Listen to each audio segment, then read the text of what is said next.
Welcome, everybody, to the Base Strength Podcast. I'm your host, Alex Bromley. Thank you for joining me today. I am fortunate enough today to have on board Mr. Zack Telander. He is an Olympic lifter, a coach, a musician, and a YouTube commentator covering everything from the weird annals of lifting culture to other social and looks like leaning political topics as you kind of expand more. How are you doing today, sir? I'm doing good. I got a morning training session. That's why I was a little bit late. Priorities. So like my roommate, Chris Williamson, who's also, he's got a really successful podcast and YouTube channel. We do this. We had like this session scheduled out because he's a busy guy. So sure.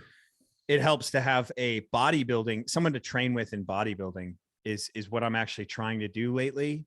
Put on like size with not compound strength movements, other, things other than the bench, squat, deadlift, snatch, clean, and jerk. So it helps to have him, and I couldn't avoid that session. So that's why I was late today. Those sweat, man, priorities. And I know how important training partners are, especially your background in Olympic lifting. And I deal with this with myself and with clients, trying to get people to transition into that type of training. You would think as niche as this stuff is that it all kind of transfers, but it's a different world. Like, how's your experience been with that so far, implementing that style of training? At first, because you're feeling something that you don't usually feel, like a pump and fatigue that you don't usually feel. But then it gets really frustrating, kind of like, any other endeavor, but it's frustrating because it's like, I'm trying to put size on my arms. So I'm in a surplus, and ultimately what happens is I gain a little fluff around the belly. It's like, okay, well then shit, I want to cut, but then I won't be able to be in a surplus. So dialing in nutrition is like such a massive thing, because it's like that determines how you end up looking. It's kind of backwards. I just never gave a shit about what I looked like. All I cared about is my total. And like when I go to weightlifting meets, no one gives a shit what anyone looks like. It's all about your total. So to go in the other direction, it's exciting, it's frustrating, just like any other endeavor, but in its own way. Yeah, I've been struggling with diet a lot myself because I'm relegated to a weight class and I compete in strongman. So the strongman thing you want to do is live in a surplus with just chocolate milk and Mountain Dew and bloat, 100 pounds to hit a 30-pound deadlift PR. So for all these years, I've been keeping one toe in the water, and I finally resigned to like, okay, I got to lean out, because the guys in my weight class they're all 260 and lean, and then they cut down to 231. It's challenging, especially because you're still very much focused on your numbers, right? It's like you're trying to kind of do both concurrently. Yeah, a little bit. I think, though, this is something that I recently just talked about in a Q&A on my Patreon. But what's exciting about focusing on nutrition, focusing maybe on aesthetics, is that becomes and I always say like your Super Bowl, that becomes your thing that you care about. And when you alleviate stress about the thing that you used to care about, it becomes a lot more fun. Like I go and I weightlift and I don't really care too much. And so I don't stress there. It's like my focus is on putting on size and looking a certain way. So then when I go and do weightlifting, it's just kind of like, yeah, let's have fun. Let's get it done. Let's move. Let's get a sweat. Let's work out. And what I've had with people in weightlifting who want to go to lower weight classes, they actually, because of that alleviation of stress, they actually perform better, and they have performed better or equal to what they have before. They just like, my training is in the kitchen. That's what they think, because they got to cut weight, right? My training, like where I usually would stress out about getting my pre-workout meal, taking my caffeine at the right time, and making sure I warm up the proper way, where that used to be my stress, is like, now my stress is like, am I going to hit my macros? I need to cook and meal prep. I need to get all of this shit in line. And they see results there, and it's like everything else is added bonus. It's interesting how the most effective ways that I have found to change and adapt and make positive changes in training when you plateau, they really have nothing to do with methodology, and they have everything to do with psychology. It's always been like that. That's funny you say that. I just had this conversation with a client recently about that exact same thing.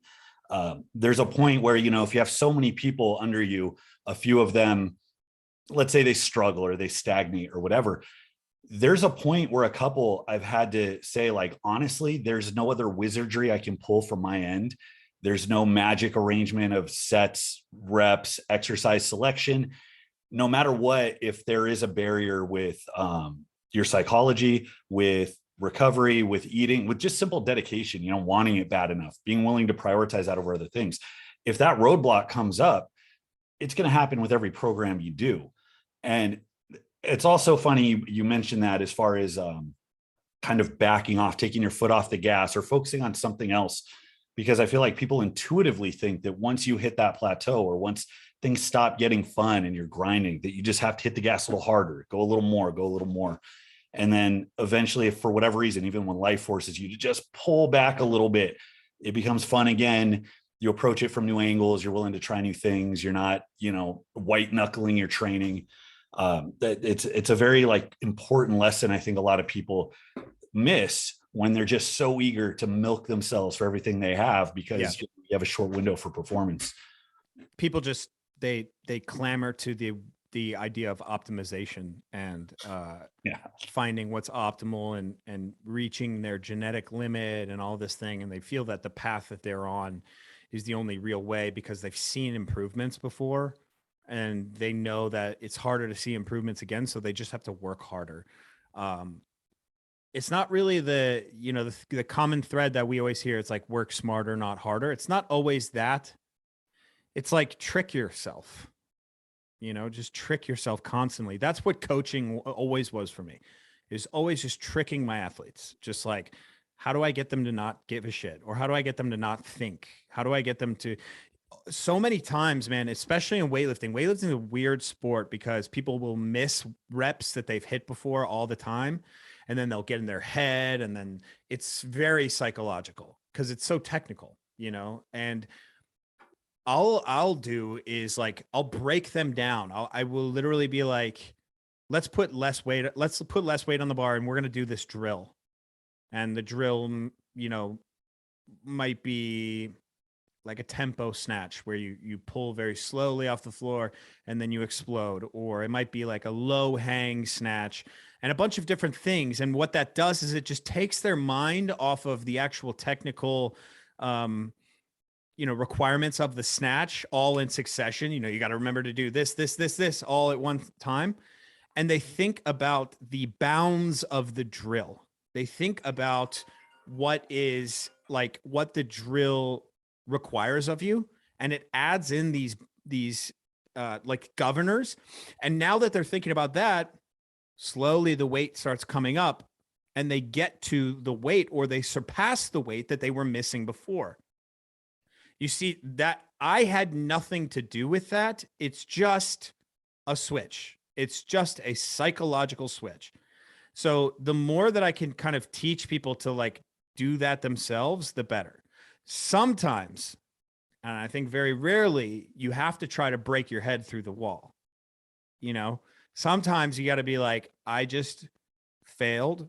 I'm going to sit here and I know there's a door right there, but I'm going to smash my head into this wall until it fucking breaks through the other side. Those are important sessions and it's hard to know when they come, but it absolutely needs to happen, especially in weightlifting. That was going to be my next question, was how you gauge that reliably, because there's a point, it's like imposter syndrome aside, there's a point where you're sitting there with all these variables and you're like, I could recommend this person tough it out. And worst case scenario, it's like a learning experience or something. It's like you learn from your failures just as much, but then you're trying to do the odds, right? And figure out, okay, after over so many people, he's probably going to be best off rolling back or doing something like a wave, or like you said, drilling and then building back up to try and get over the yips. Do you have like something you look for to be like, you're ready to just put your head down and push through? Yeah, if I see that there's enough power in the, like if the athlete's fired up, like I can tell if an athlete has it on that day and they're just not putting it all together. And so there was an athlete at the gym. He was doing deadlifts, and he did 220 for a double, and he smoked it. He's never done 227 before, which is 500 pounds. So he puts 227 on and he just fails. And it's like, I'm not going to baby you. Like, you need to fucking make this. There's absolutely no excuse. I kind of like didn't yell at him, but I was like, dude, what the fuck are you doing? Like, do something, like make it so your life depends on it. Like, there's no, I cannot baby you. I cannot tell you a drill. I can't give you something here. Like, you just gotta take it.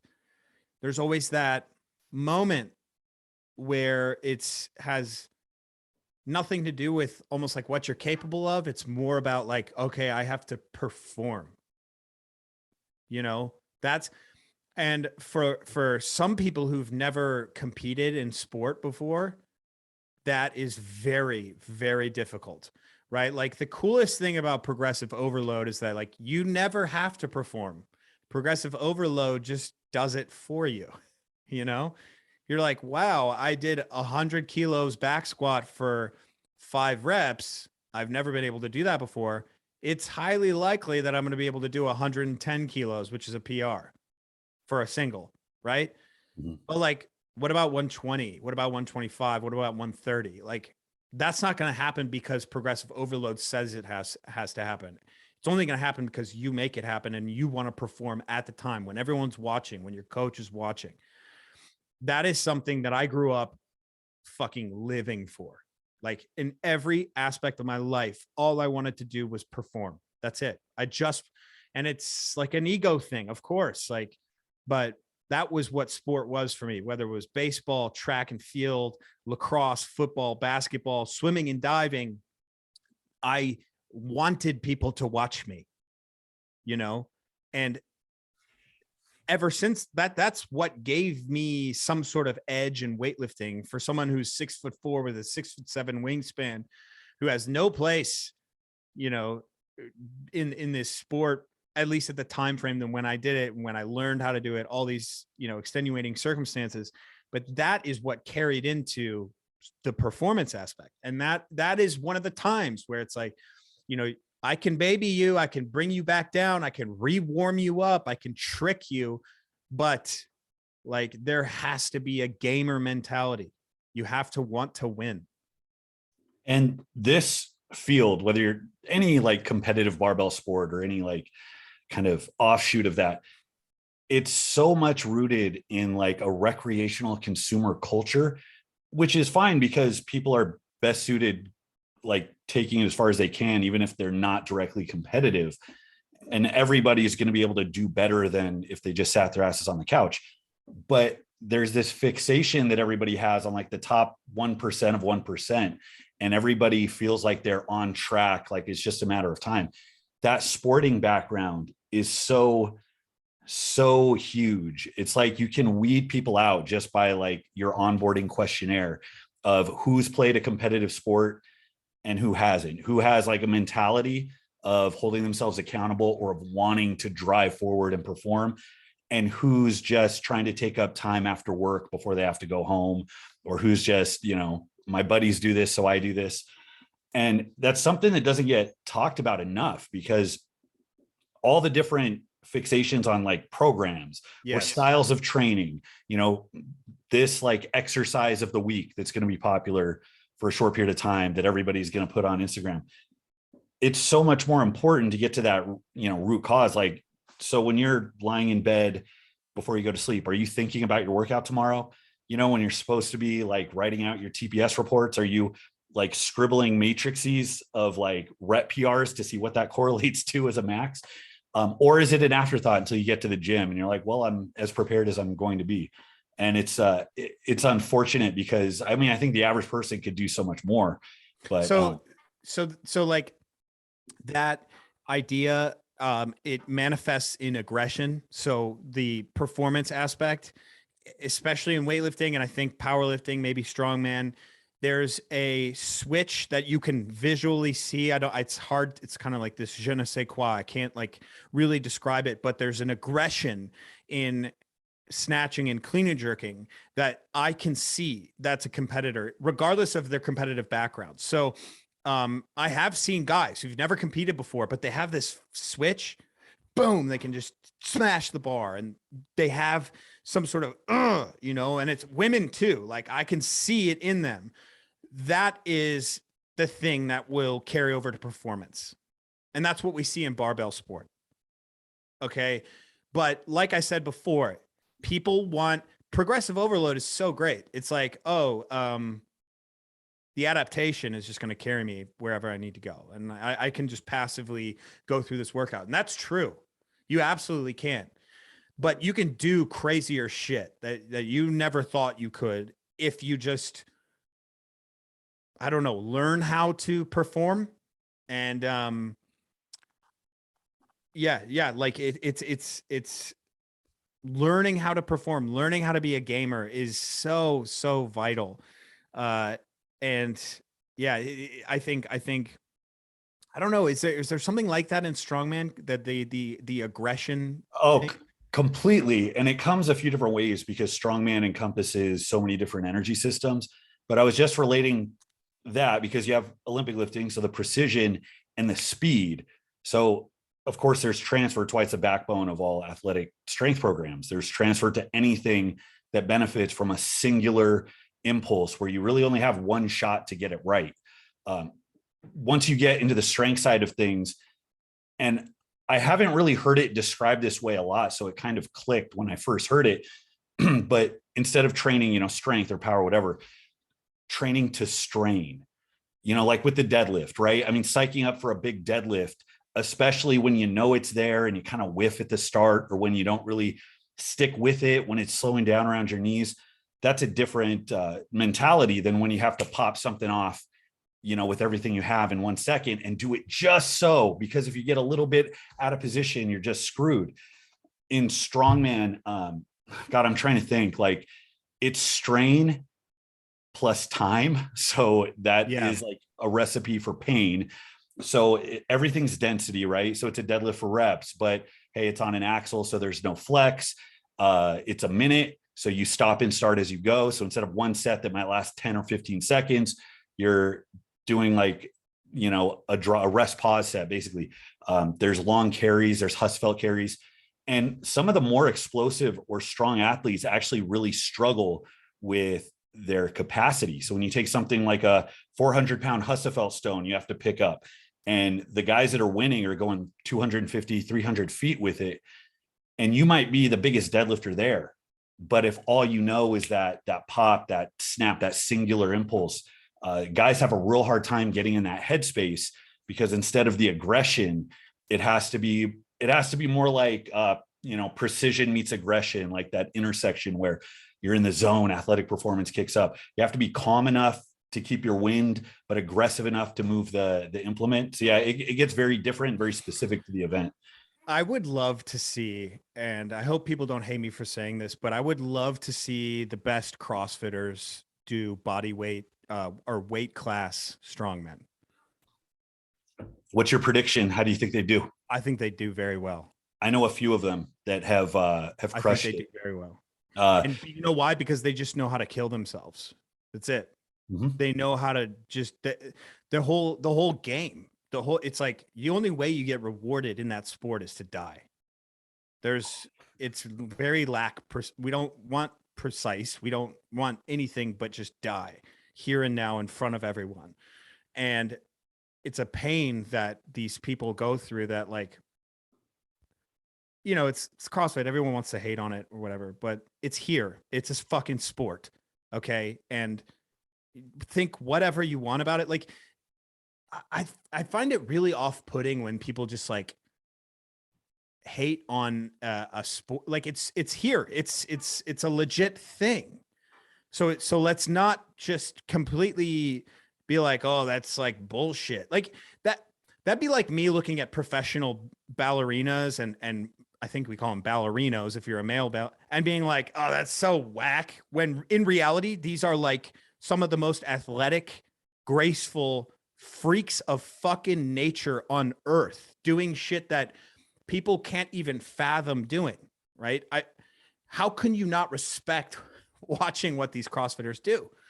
Yeah. And I think, dude, if they were in a weight class specific strongman event, I think they could do some damage for real. I mean, the discussion of like what constitutes sport aside, I remember in like, I don't know, the junior college I went to or whatever, you'd have some asshole before class started that would like yell out in a room that's, 70% Hispanic, soccer's not a real sport or whatever. Like, so you get into that discussion, you put that aside, like just table what you think constitutes a sport, whether or not it applies to CrossFit. What irks me so much about it, and what you can't possibly know unless you've had your toe in the water, is how fucking hard it is.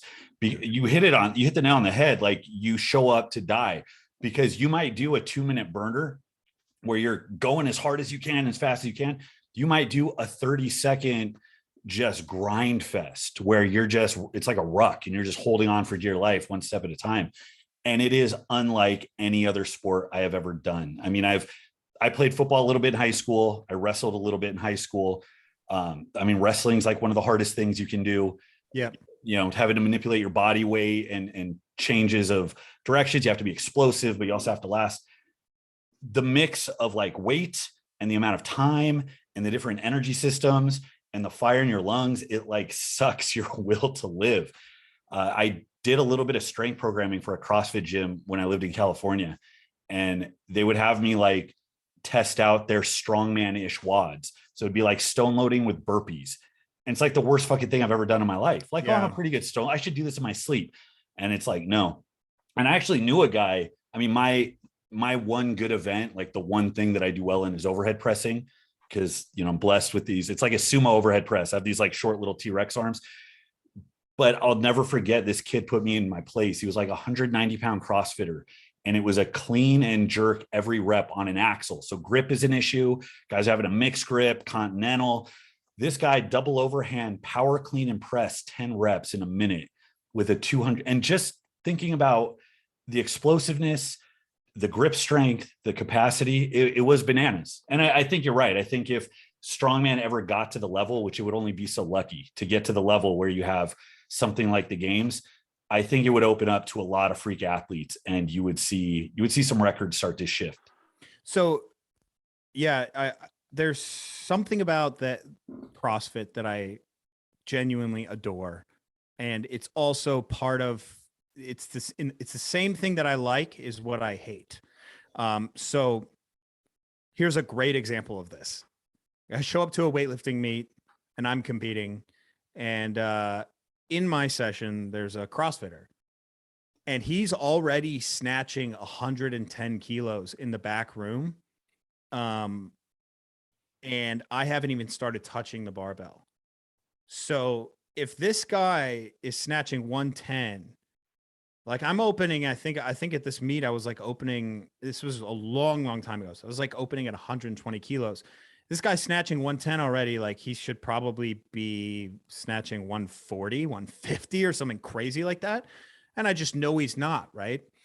I ask him what he's going to lift. He's like, I don't know, like 255. So he's talking in pounds. It's like 115 or like 117. I'm not entirely sure, but I remember being like, hey man, let me teach you how to warm up for this sport in the back. Like take everything off the bar. Let's like warm up, follow my lead, and you'll be okay. And he actually did pretty well that meet. But the thing was, he just didn't give a shit about anything. He just was like, oh, I'll use that bar. I'll use this bar. You want me to lift now? I'll lift now. Even though I lifted 30 seconds ago, I'll lift now. Right? It's this idea of that they talk about a lot, the unknown and unknowable. There is no chance for you to be comfortable and precise in that sport. So you just get used to being uncomfortable and non-precise. in a sport like weightlifting, it is the most precise, and people become divas. I need my platform. I need my barbell. I need my straps. I need exactly 3 minutes of rest. I need this much caffeine. I need this much sleep. I need all my nutrition in line so that I can be at the absolute peak of my performance. Okay. Have you been to a fucking meet before? Like, because I can tell you right now, that's not how it works. You got to cut weight. Okay. So you cut weight. You got to put that weight. You got to rehydrate. You got to recomp somehow in the next 2 hours. You're warming up. Oh, next thing you know, you didn't really get your last warm up attempt. You got to rush and do it. Now you're going out on stage. You only had 1 minute rest. Oh, you just did your first attempt. You're going to come back. Now you got to rest 12 minutes, 15 minutes, because there's so many people going in between you and your next attempt. Right? That is the unknown. That is the unknowable that we don't get. And we refuse to train in weightlifting, that the CrossFitters do every day. And it's beautiful. And there's a lot of things that strength athletes can learn from CrossFitters in that way. They just don't know any better. They're just ignoramuses, but it helps.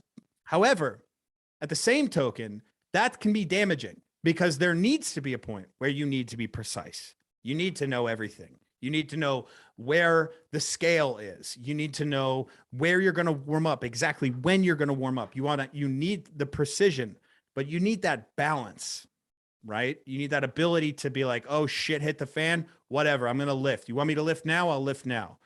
And I've always loved that duality. I love it so much.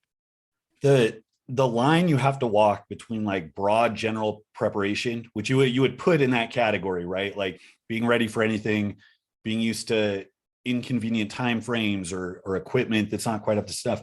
The line between like that type of prep and like the specialization you do need to really perform at the top, that's another thing that gets glossed over. And I think a lot of it comes back to the onboarding process. Like, I wish that like dojos existed for lifting with like belt systems, and people had to start at the bottom and learn things in the right order. But instead, people kind of find it wherever. So you get the people that show up on their first day with no athletic background. They're like, well, I want to go to the games, or I want to go to, the Olympics. I'm going to World's Strongest Man in 3 years. They tell you about their newbie games, and they're like, at this rate, I'll be there next year. The way that people come in and the way that they move through these different things that eventually land them in that competitive arena, it's usually very chaotic. I know I started with like shitty football coaching. Then I moved to like bodybuilding for most of my teens, just doing what was in muscle and fitness. And then by the time you learn about things like, oh, this periodization, this is what specialization looks like, it's a completely different ballgame. And because all this stuff is so popular now, that's really all you see is people looking at this end product, which is being a lifter in a shiny singlet on a platform in front of everybody. People look at that and they have immediately start training like what their idea of specific powerlifting is. And I'm sure there's some similarity in Olympic lifting, but they start with the specificity. They start with the perfect barbell and the kilo plates. You have people that can't deadlift 300 pounds that won't lift on regular plates. They have to lift on the kilo plates. And it really does them a disservice, because you never have that chance to step back and say, this is what a kind of shitty, imperfect training environment is. And you lose the flexibility, you lose the grit, you lose the knowledge of what's important about getting stronger, which isn't the precision of the equipment you're lifting on. I mean, in Olympic lifting, I'm sure it is, but in strongman, it's not. And then you apply that to strongman, and it's like, I have people yelling at me because they think I'm wearing the wrong shoes when I overhead press. And it's like my last meet, I was standing on a gravelly ditch at a 3-degree grade, trying to press a 350-pound log over my head. It's like things are never perfect. And when I've heard strongman warm-up areas and warm-up rooms are the worst. Well, they're non-existent. They don't exist. It's You're better. Yeah. You better be ready, right? That's the whole sport. You're better off like shipping your own barbell and plates there. And we've actually done that. We lived in the Inland Empire, Southern California. So it's like an hour east of the coast, and California Strongest Man is in Huntington Beach every year. It's a beautiful contest. Always brings in a bunch of spectators, really classic event, very competitive, but it's a small area. You got 50, 100. There's meets that have like, I'm going to Worlds in 6 weeks. there's going to be close to 400 people there, and everybody's on a time frame. People are like trying to adjust their yoke heights to the right height. You can't do that over 100 people. People are like finicky over the stuff. So you have to get in and you're like, you have to yell at everybody, like everybody gets one touch. That's it. Cause that's the only way it works for everybody. So we've actually shipped or driven our plates out to the beach so that we could warm up right. And you're better off if you know how to do some push-ups, do some body weight squats, a couple toe touches, crack your knuckles, good to go. And that's kind of what the sport is. Yeah. I wanted to ask you some specifics. So I'm fascinated about Olympic lifting. I've always had kind of respect for it. That was like my first introduction to the barbell, was whatever bastardized version of a clean they were teaching us in the Midwest when I went to high school in the football weight room. And it was like the first challenge thing. We would always stay late and just like glue ourselves. It's like, okay, benching and squatting, that's one thing, but we would always stay late because there was always that sense that like, we're just like one pop away from that next PR. And we would just have these long sessions. And then I was influenced a lot through like Iron Mind because they cover a lot of things. Yeah. And I hear you talk about Iron Mind. I mean, 15 years ago or so, they were the only ones covering Strongman. They would have a lot of fun, weird shit like Steve Usta or whatever, but just huge reverence and very detailed accounting of Olympic lifting. And it's such a staple of sport. I want to ask about the CrossFit thing because it is a very like pure sport. It is very precise. It's the oldest one, you know, it's 120 years old or something like that. How do you feel when you do watch something like CrossFit or even like college football players and you see them just brutalizing a barbell in a clean or a snatch? Like with poor, some would call poor technique. Yes. I don't know. I don't really mind it too much, to be honest. Yeah, I gotta be honest with you, man. The CrossFitters have really stepped up their technique. Like I did a review of the women and men's snatch event from 2 years ago, and I was shocked at how solid some of the techniques were.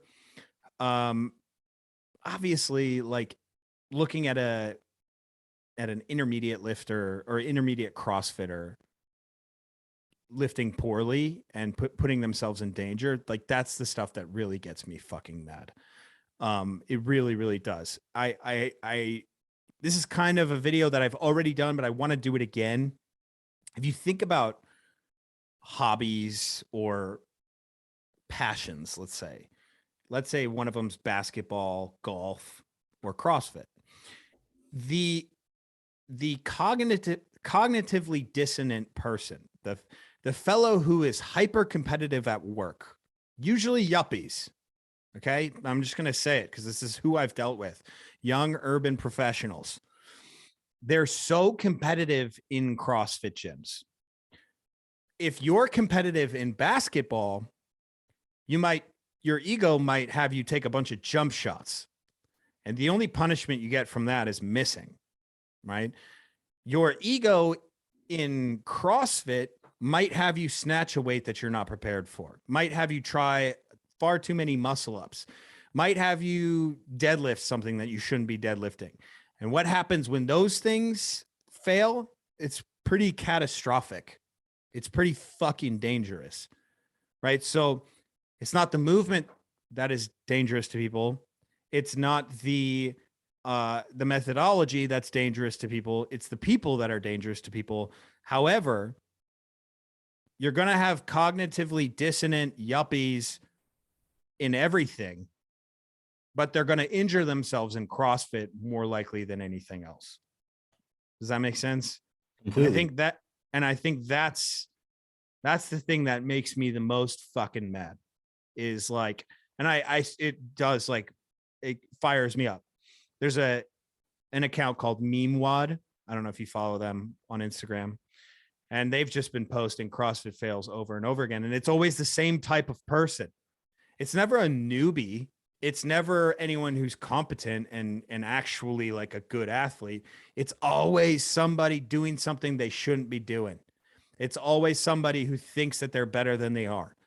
And they slam the bar on their head. They run the bar forward. They smash their fingers. I watched a CrossFitter chop his fucking finger off Okay. Cause he was snatching and he ran into the upright.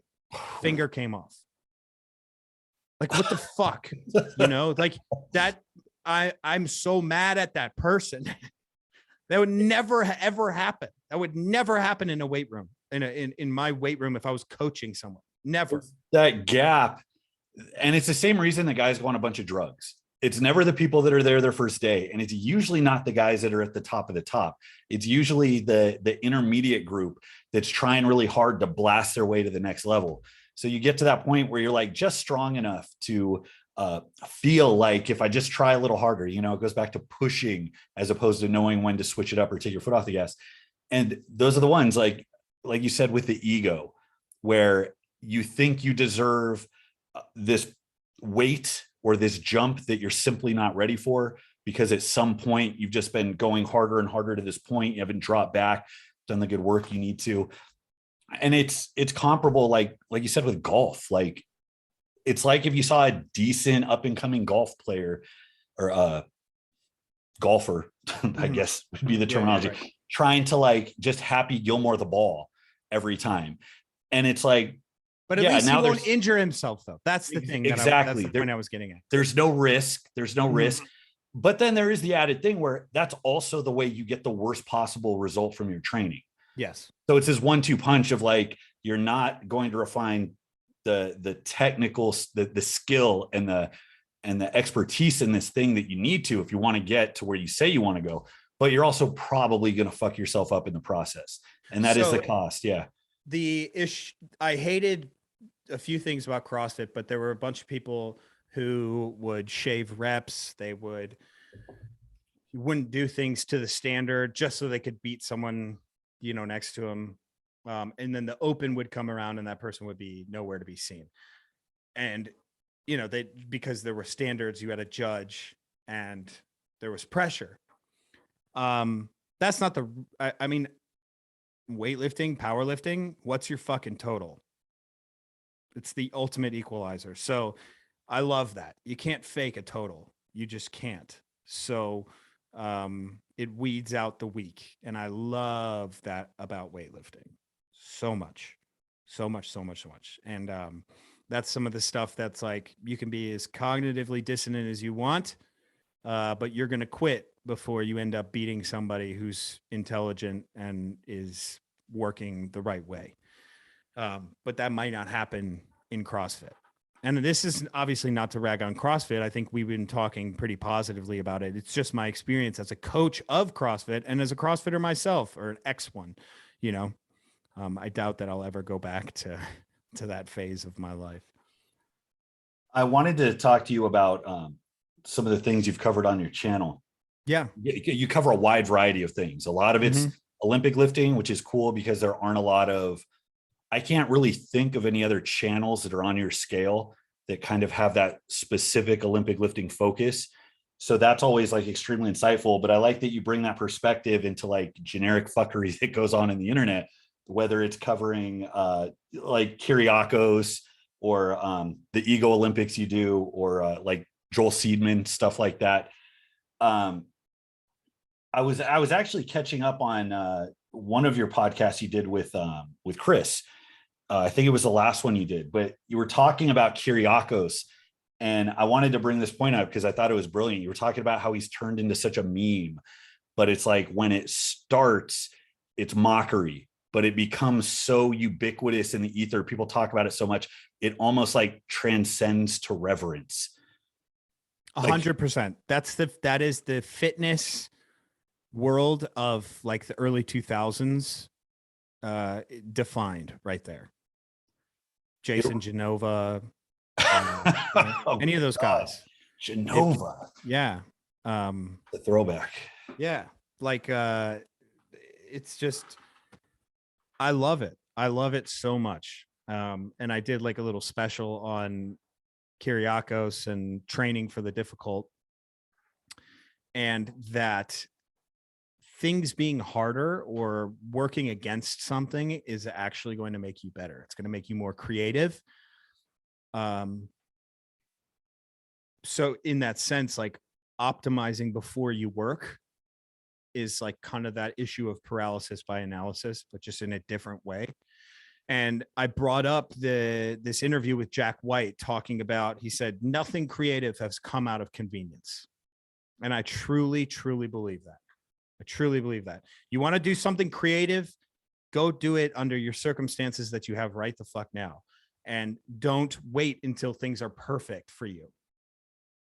And, but mind you, creativity is not just like, you know, being weird and goofy and artsy and shit like that. Like, it's just being an individual. It's just having some level, like, it's just being unique. And those are important things to train yourself. Those are important things, because who's the one going to the gym? You are. Who's the one inside your mind when you're lifting? You are. So you're the only one that's going to know what you can and can't do at that moment. And you're the only one that's going to decide what you're going to do going forward. That is creative. By all accounts, that is creativity. And so many people want to stop before they start, that it really sucks. It's the big point of contention. And that's what I bring up with the Kyriakos video of like doing things for the difficult, is that you can build creativity out of difficult things, out of inconvenience. You can build capacity for doing harder things. You know, that's within the definition itself. And I think that that is incredibly valuable. And as much as we make a meme out of Kyriakos, that simple saying, I'm training for the difficult, can mean a lot. I think there is a gap too in lifting culture with regards to that. I think at some point people tried to do this and they tried too hard and got cringy, but there almost seems to be an element that's like lacking as far as philosophy in general, like that specific philosophy, but also like just in general, what does lifting do for your life? How can you take the lessons you learned here and apply it in other arenas? Like, how can you have this thing lead to not just like being bigger or stronger, you know, having bigger shoulders to carry heavier burdens, but to actually use it as a character developing tool? It's like the same reason we keep sports in high school. You know, we don't keep football in high school because we like watching 14-year-olds run into each other at full speed. As fun as that is, we keep it in because it's a very valuable building experience, and it is difficult, and it makes you figure out like what you're made of. What can you tolerate? Like, you go in with sweaty palms because you just know it's going to suck, but you keep showing up over and over, and that molds you. And I do wish that that was a bigger part of kind of the lower level of lifting culture that you kind of have to get through before you earn the right to move up. I like Kyriakos too, because aside from the fact that he's such a house, and I mean, he's legitimately physically impressive. I mean, he's 400 plus pounds doing the splits, but he's also not a charlatan. Like, he doesn't go in the same camp as like a Seedman, because he's not out like trying to push a way or a method or whatever. It's like, this guy's just doing him on a big scale, and it turns out wonderfully. So of all the things that I think, like, I could write a book on charlatanism, because it messed with my head a lot. Guys like Joel Seedman, the guys at Goda, Liver King, it plays with my emotions too much. And when things mess with my head and my emotions, like, I got to do research. I got to see why. I have to understand. And I have a bunch of videos. One of them's, and you did this, right? How to spot a charlatan. It's so funny because like I didn't see yours, I think, but our titles are almost the exact same. Well, I only made mine after I saw yours, because I'm constantly trying to siphon ideas off the internet. So you had the original one sometime back, and I'm like, who is this guy? And I did a reaction video. So then I saw that you put out another one coincidentally. But it's like, there's so much material there, because I love breaking it down into finite terms. And some of my favorite ones are like sacred knowledge, exclusivity, in-group, out-group, because those are broadly used with all charlatans. And then when you put pressure on the charlatan, all they do is point you towards the knowledge that everyone knows. So a great example is Joel Seedman when he was there was a point where Mike Israetel put a little bit of pressure on him. Beautiful. And all he did was just create scenarios where everyone would have to agree with him. Right. And the Liver King, whenever he's pressed, he just says, well, all I want people to be is healthier. Sure. Organ meats, sleep, sun exposure, physicality. No one's fucking arguing that they're not healthy, right? It's the packaging and the absolutism and the way that you present it is what we don't like. And it's so oddly profound that they can never address that. It always seems like I am arguing against their methodology. You see how, like, none of them, I've pressed them all, and none of them understand that. The Joel Seedman, you press him, he's like, no, like my methodology, like these things that I'm saying, like they work, blah, blah, blah. No, I'm not arguing that. It's your packaging. It's you. I don't like you. Goda, the exact same thing with Goda. If you want to tell me that people are not, what is it, pronating, where your foot, the arch collapses too much and people are pronating their foot too much, their idea is like the toe needs to be in and the heel needs to be out in order to like basically maintain some sort of arch. Gotcha. That is not sexy. That is not new. That's like every fucking PT ever says something like that. But they decided to create an entire system around it and then say that anything outside of that system fucking sucks. And they're going to spend all of their time saying that. That's what I don't like. I would love to actually implement some of your exercises with some of my people. I think they would work. But everything else you say about talking about reverse movement technology and that a deadlift will harm you in a normal squat and bench press, all these things are bad for you. I fucking hate that. Right? I could say the same thing about Liver King. He does the same thing. So that's ultimately was my mission for a while on YouTube. Let's define the bounds at which these charlatans operate so we can be aware of them. And I will allude to something right now that I'm working on, but I can't give it away. It's a pretty big piece of content. It's with a pretty big creator, and it's about a pretty big charlatan, and it's, hopefully gonna break the internet with the news. So is it a charlatan you've covered before? Yes, it is. Okay. And it's big. Really? Yeah, it's big. So that's all I can say about that. That's all I can say about that. And it's like you're playing just the tip over here. Like now yeah, I'm on the edge of my seat. I'm excited about it. That's excited cool. about it. But yeah, so like I don't know. If I was gonna write a little quick book, I think it'd be kind of cool. Because it is transferable to everywhere in life. Yeah. Everywhere. I mean, self-help in itself. So much crossover. They're like the idea of like self-improvement, self-help. It's a big seller. And there's a lot of charlatans in that field. I mean, you could just go down the line, and everything in sales is a part of charlatanism is enhances the sales that you get.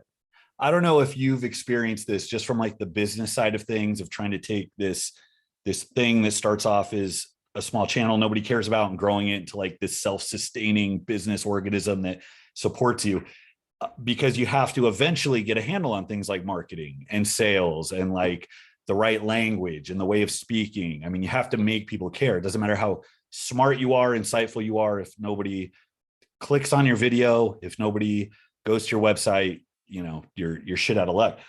But that was almost like a point for me I really struggled with. It's like, to what degree do you start to implement these tactics, which you need to survive, before you cross over that line? Like, when does it get too much? And it's easy to have those lines get blurred, because making yourself stand out, it is manipulation, and it requires this like grandiose way of speaking and sensationalizing like your shit.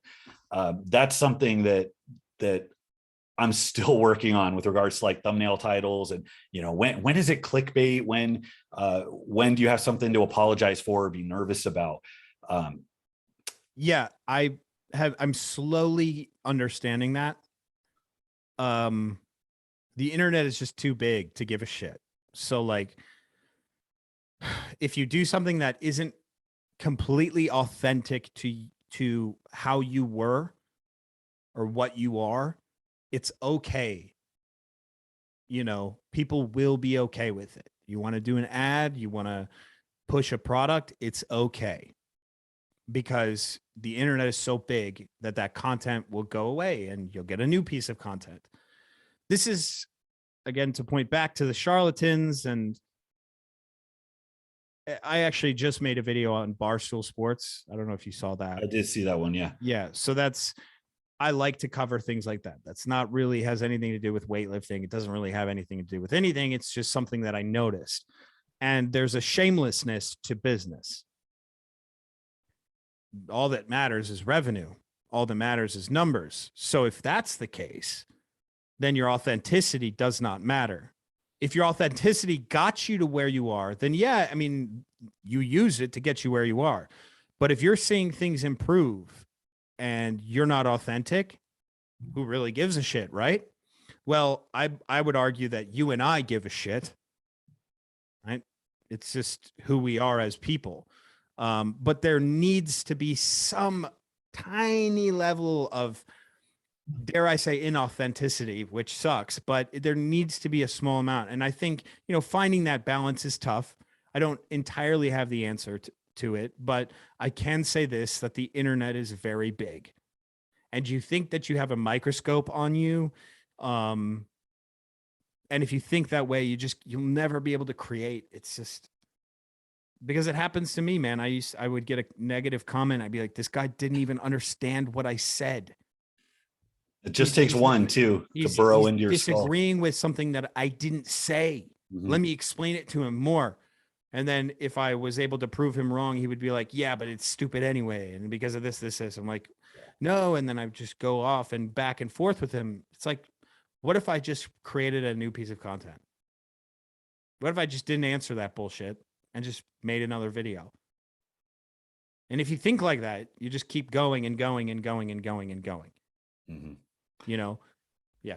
To that Barstool Sports video, I was really interested with that one because I had around the same time watched a video about the decline of BuzzFeed, and it was very comparable because BuzzFeed started out as like an actual legit kind of interesting news source, and then they started to do just the constant shit posting that was just like, I forget the ridiculous headlines. I mean, you've all seen them. They're things that, you know, infuse like weird sexual topics with common social themes.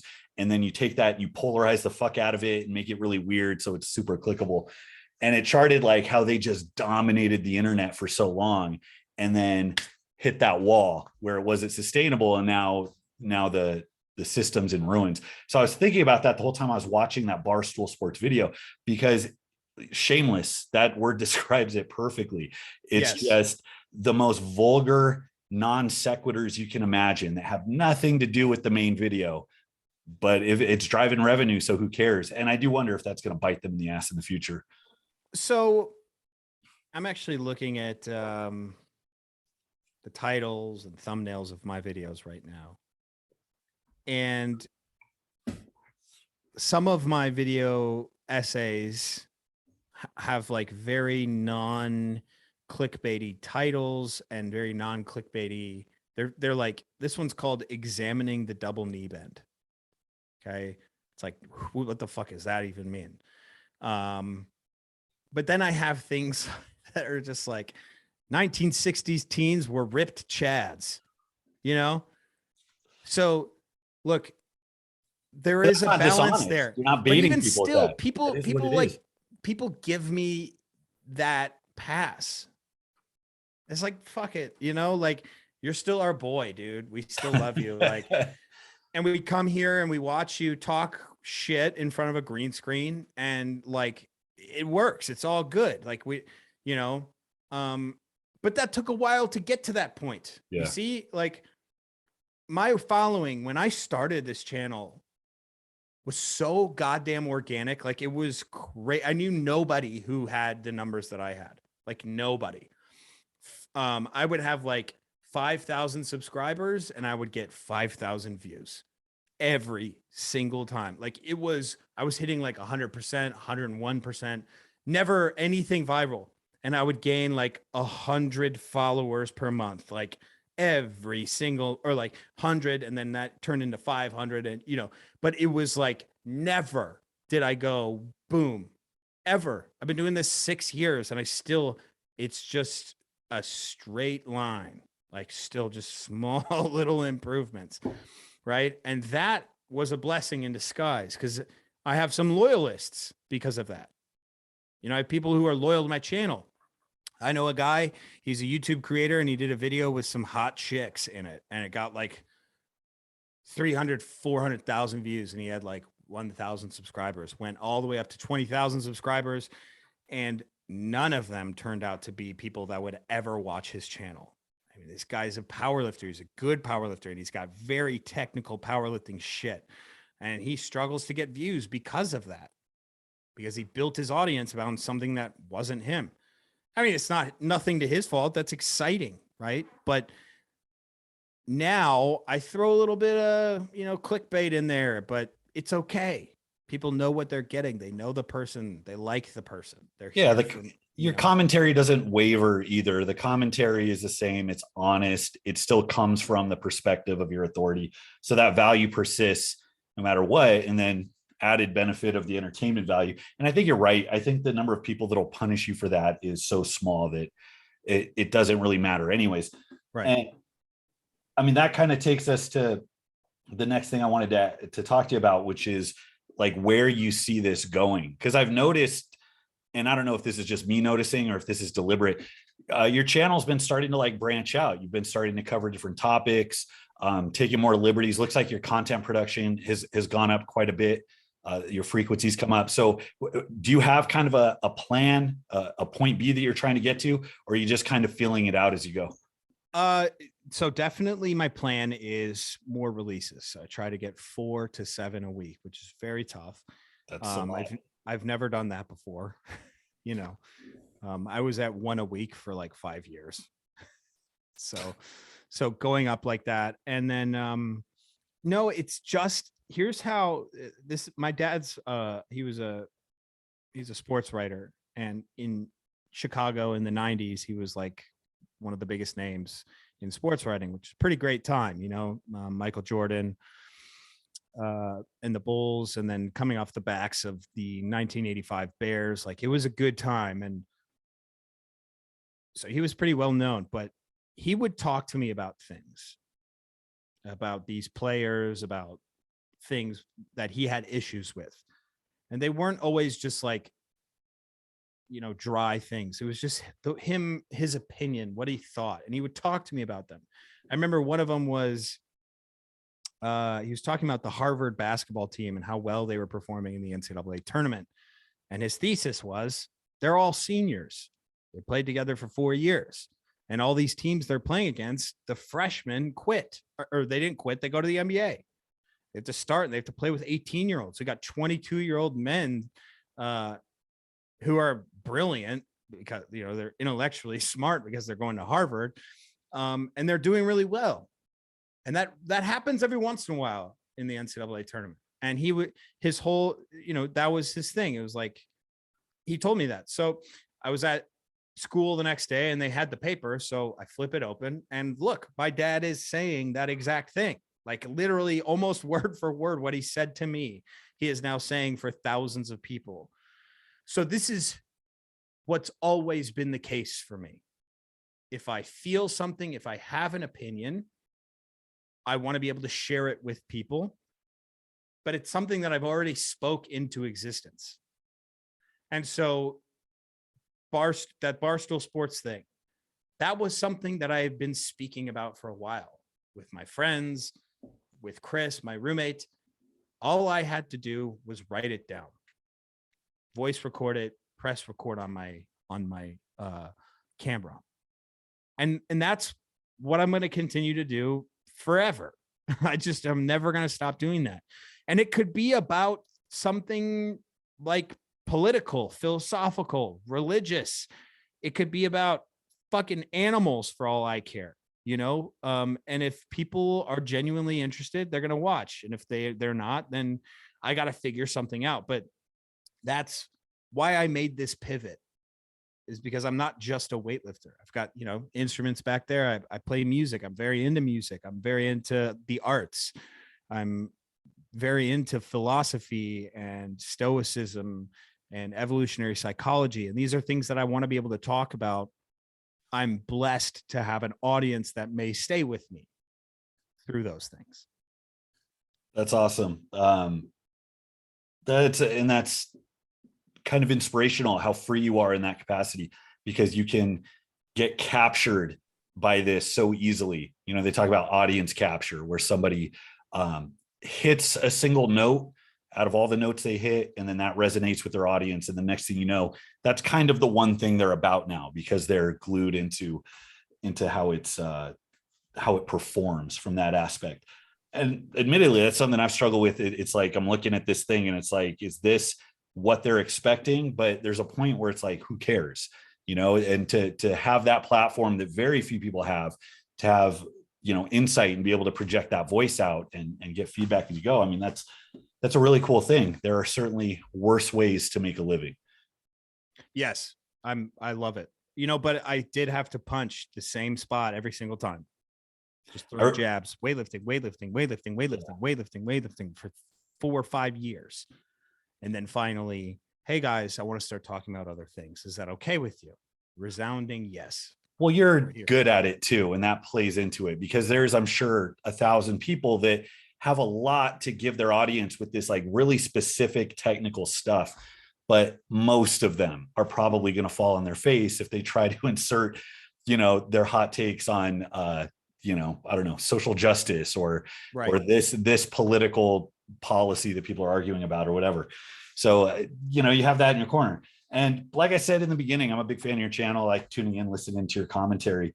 I want to wrap this up. I'm sure you have things to do. I have another interview here in about an hour. Sure. Just go ahead and let people know where they can find you. Anything you're working on, anywhere you want to direct them to. Yeah, they can find me on my YouTube channel, Zack Telander, ZackTelander, on Instagram at coach_ZT. Also, you can go to check this thing out. It's called WeFunder. Go to wefunder.com and search The Weight. A dear friend of mine and I are working on getting a weightlifting feature film together. And it's a really good story. You know, you could insert anything into it. Like, it could be about boxing, it could be about any sport. And it's the story that I'm really like. He's refined this script over and over and over again. He's won awards with this script, so I really believe in it. Check it out. And if you find it within yourself to invest, it's not a donation. You can actually invest and own stakes in the film itself. It's actually a really, really cool thing. That would be amazing if you guys could do that. That's fantastic. Is it a documentary, or it's no, it's feature. Drama? So yeah, it's awesome. It's a drama. Yeah. That's excellent. Well, Zack, thank you so much for coming on, man. This was a pleasure. I really appreciate it. Guys, go ahead and check out Zack's YouTube channel, and go ahead and check out the feature film at it's called WeFunder. WeFunder. Yeah, wefunder.com. And the movie is called The Weight. So all you have to do is put in The Weight into the search button and it'll pull right up. Perfect. Yep. All right. Thanks for stopping by, guys. Until next time, this is Bromley. I'll see you.